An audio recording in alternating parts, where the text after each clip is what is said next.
Hey, everybody, welcome to this episode of Think Business. We are doing a Power Hour series with the University of Michigan entrepreneurs. It's a club that just basically gives entrepreneurs a platform to grow their business and ideas. Matt, Oshin, it's great to connect with you. The name of your company is Mocean, which what a clever name, is great. Mocean Technologies Incorporated. Developing cutting-edge SaaS technology in the business sector, e-commerce, curation, et cetera. But kind of go into a little detail. Let's start off and talk a little bit about what does your company do? Let's start there. Because I know right before we went online, you said you're transitioning and this and the other. So let's So I guess can I tell my story from the beginning? I feel like it would give the listeners, a lot more perspective, and because it is a little complicated because most of my business is built upon the platform Discord, which Discord was developed in 2015. It came out then, so it's very new. So not a lot of people know that much about it.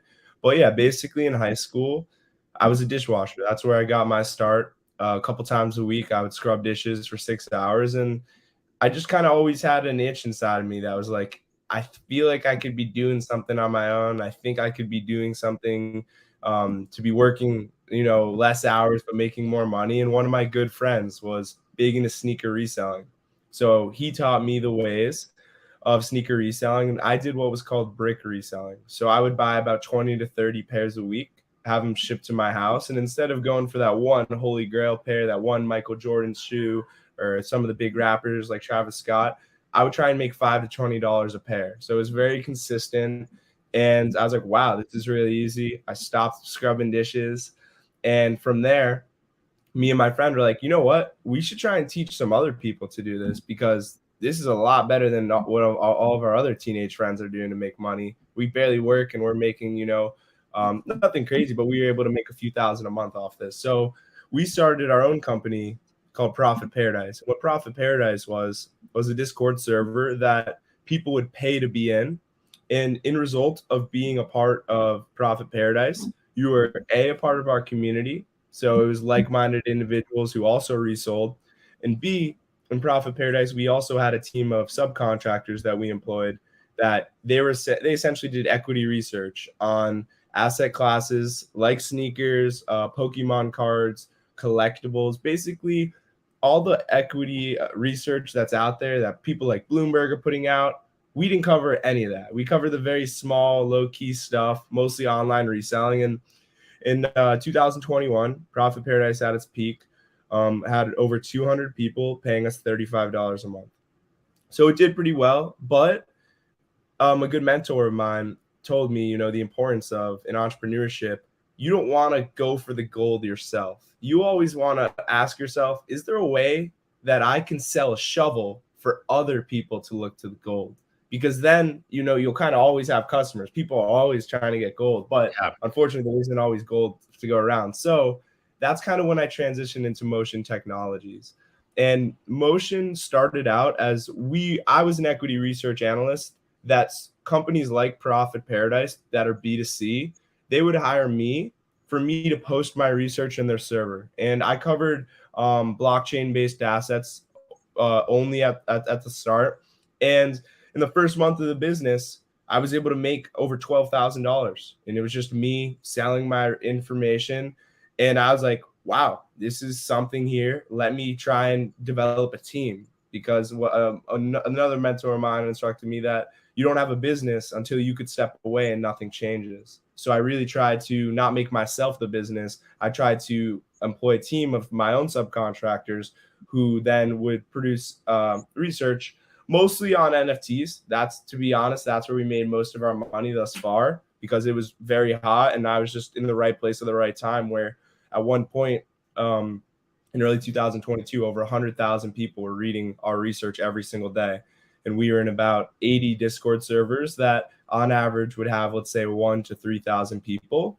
And the business model we used is people would pay for our research and we would charge them, we would use price discrimination. Basically, we'd figure out, okay, what's the most amount of money we could get this person to pay us? And that was usually about $500 to $2,000 a month.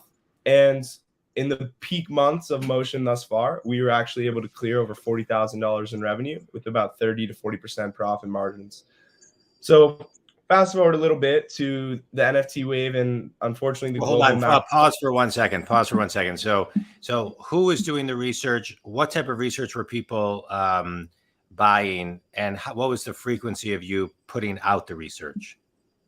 So yeah, we had different packages, but I would say the people doing the research, mostly younger individuals like myself who traded, NFTs full time, and they knew every day during the peak NFT bull run there'd be 20 to 30 projects releasing. So our team would maybe select the top 5 of them, and every day they'd kind of cover almost like IPOs. They'd basically say, hey, here's the team behind it. This company X, they've invested some money.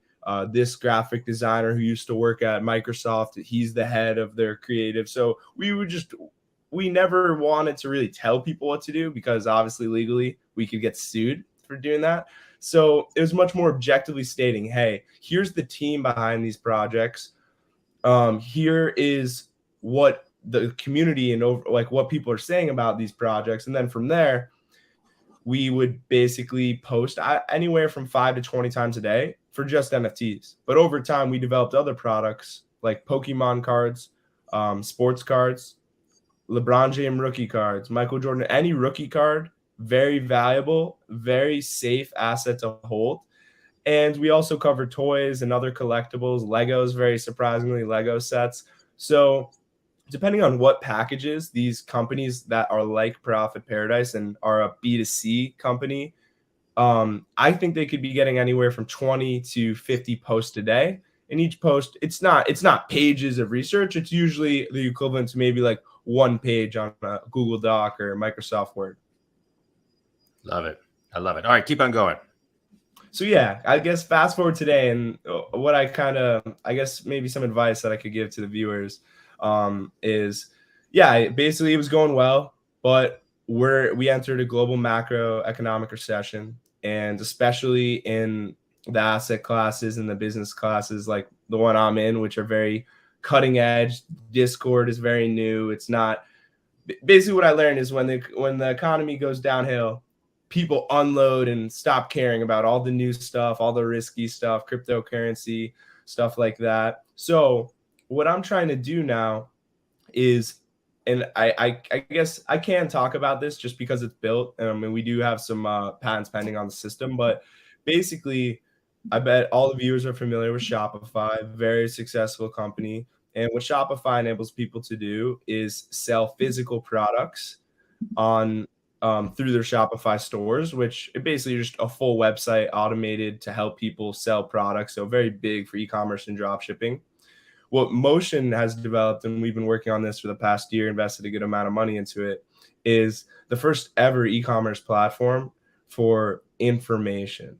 So what now, instead of me being the kind of like the Bloomberg and me having my own team and selling the info B2B, I'm now basically going to enable other subcontractors who run similar companies like myself to be a part of this platform. And what my platform has done to solve a bunch of fundamental problems that subcontractors on Discord and other platforms have is collecting payments.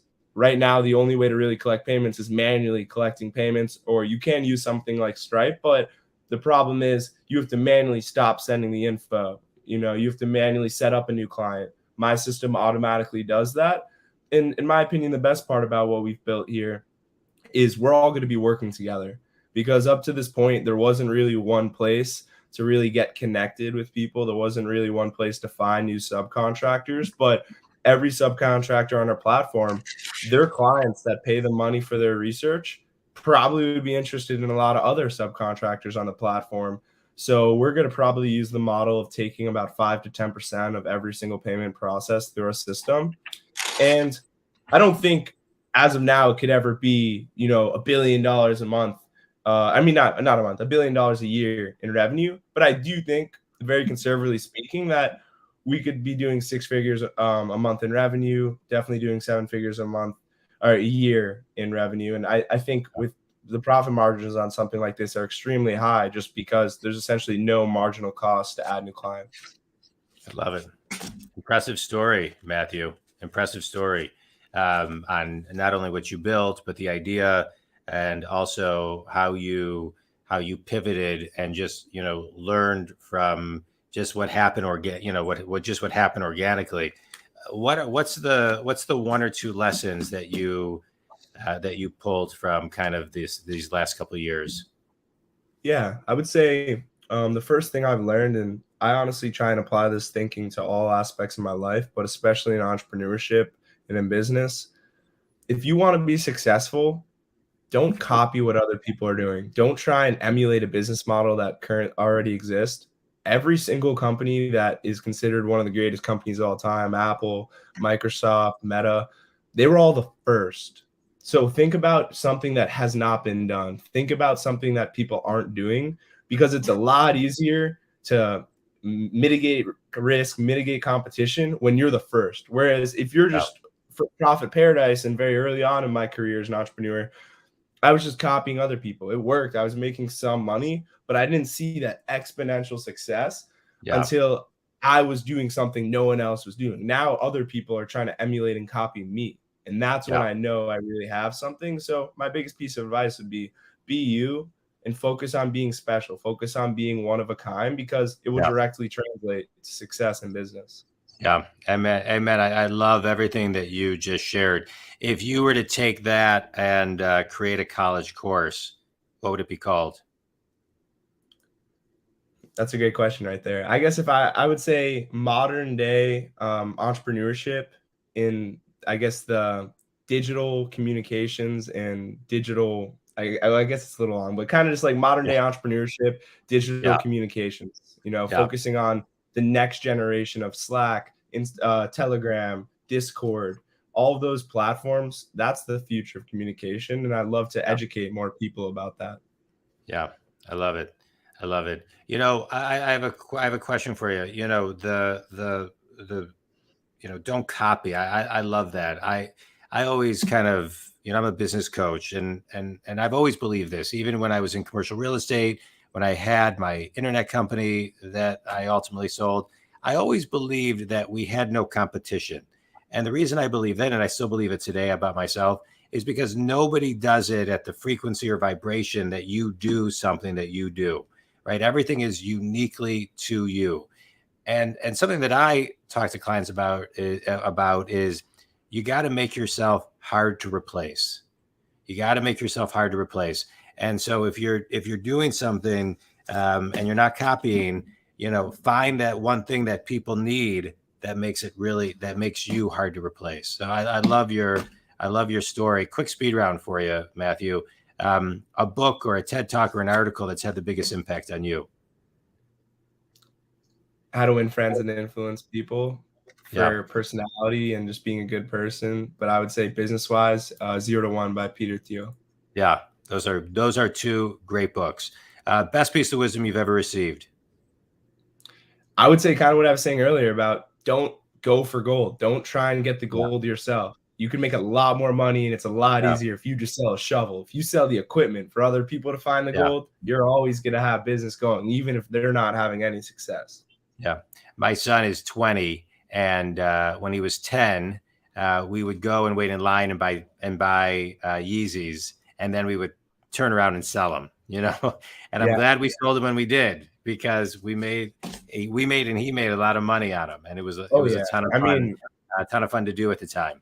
Yeah. Yeah. And their art, I think that sneakers, I don't know if you've heard of the basketball player Luka Doncic, but in my opinion, I think will be the greatest European player of all time. And a couple of years ago, the first sneaker he ever released with Nike, I was able to get about 10, 12 pairs of them. So what I've done is I'm just holding them as an investment, kind of like a rookie card. I know that one day, once he's considered, he already is an extremely good player, but their value is just very safe. And it's what I love most about it too, John. It's a very liquid asset. Within 1 week, I could sell all of those by listing them on StockX, Go, and other marketplaces. Yeah, it's great. It's great. Matthew, tell people who your ideal clients are and how they can connect with you. So I think the best way that people can connect with me is just going to our website, mocean.info, MOCEAN.info. And from our website, you could join our main Discord server, which is where we could directly and very quickly, you could talk to me, you could talk to any of our team. You also can connect with us through our Twitter, which I believe is Mocean Official. But yeah, just go to our website, mocean.info, MOCEAN.info, and you could kind of from there, you could actually test out. You could go to our e-commerce platform by logging into the dashboard. You do need a Discord account to be able to do that.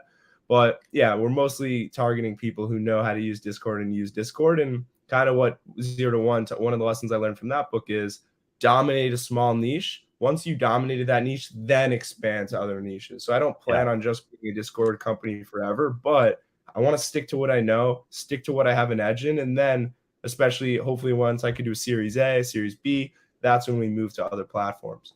Yeah. I love it. Matthew, it's been great talking with you. You know, my parents always raised me. I'm 50 years old, and they always raised me. You can always learn something from somebody older and younger. And I'm learning a ton from everybody. I always do, but I'm interviewing a lot of the people in the Power Hour in this series, and it's been great. People, John.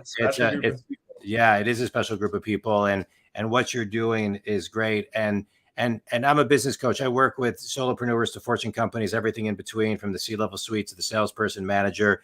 I work with people all over the world and who are stuck, and I get them unstuck. And what I love about this podcast, Matthew, is I get guests like you who get to help people get unstuck. And I want to extract two things that you shared.